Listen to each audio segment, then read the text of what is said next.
حضرت عبداللہ بن زید رضی اللہ تعالیٰ عنہ نے ساری زندگی نکاح نہیں کیا۔ جوانی گزر گئی، بڑھاپا آ گیا۔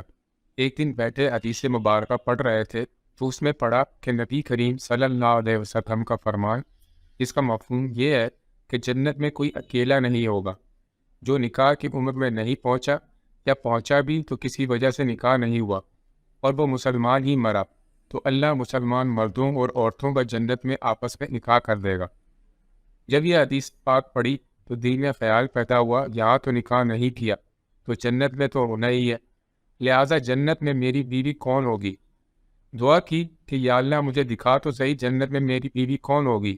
پہلی رات دعا قبول نہیں ہوئی، دوسری رات بھی دعا قبول نہیں ہوئی، تیسری رات دعا قبول ہو گئی۔ خواب میں کیا دیکھتے ہیں کہ کالے رنگ کی عورت ہے، حضرت بلال حبشی رضی اللہ تعالیٰ عنہ کے دیس کی، حبشہ کی رہنے والی ہے، اور وہ کیا کہتی ہے کہ میمونہ ولید ہوں اور میں بصرہ میں رہتی ہوں۔ پتہ مل گیا۔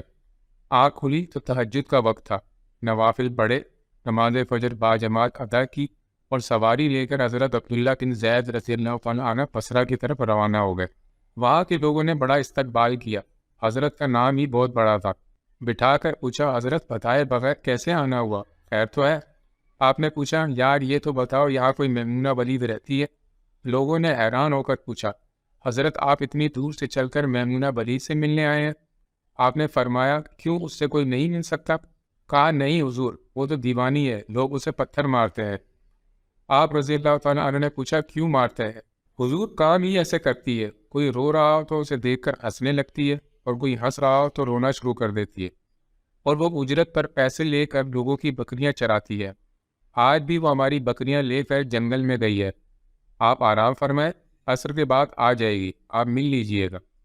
حضور نے فرمایا، عصر کس نے دیکھی؟ کہا، وہ کس سمت گئی ہے؟ لوگوں نے کہا، حضور جنگل میں نہ جائیں، بہت خوفناک جنگل ہے۔ آپ نے فرمایا، بتاؤ کس طرف گئی ہے؟ لوگوں نے بتایا۔ آپ فرماتے ہیں کہ میں نکل گیا، اور جب میں جنگل گیا واقعی خوفناک جنگل تھا، جنگلی جانوروں کی بہتات تھی، قدم قدم پر کوئی نہ کوئی چیز کھڑی ہے۔ آپ فرماتے ہیں کہ قربان جاؤں اس عورت کی مردانگی پر، وہ اس جنگل میں کس طرح بکریاں چرا رہی ہے۔ شیروں نے اس کی بکریوں کو ابھی تک کھایا ہی نہیں، اتنے درندے ہیں، سارے مل کر حملہ کر دیں تو کیا کرے یہ اکیلی عورت، کس کس کو روکے گی؟ خیر، آپ فرماتے ہیں کہ وہ جگہ جو لوگوں نے مجھے بتائی تھی، جب میں وہاں پہنچا تو منظر دیکھ کر میں حیران رہ گیا۔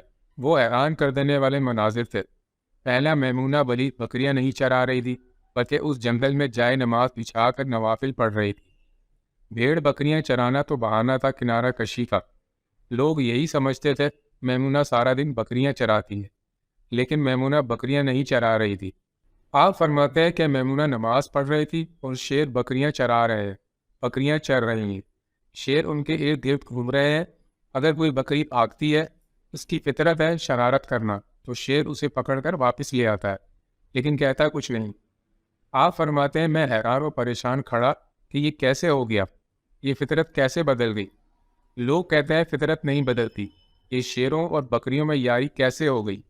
آپ فرماتے ہیں، میں حیران و پریشان کھڑا تھا، مجھے نہیں پتا کہ کب میمونہ نے سلام پھیرا اور کہا کہ عبداللہ ملنے کا وعدہ تو جنت میں تھا، آپ یہاں آ گئے۔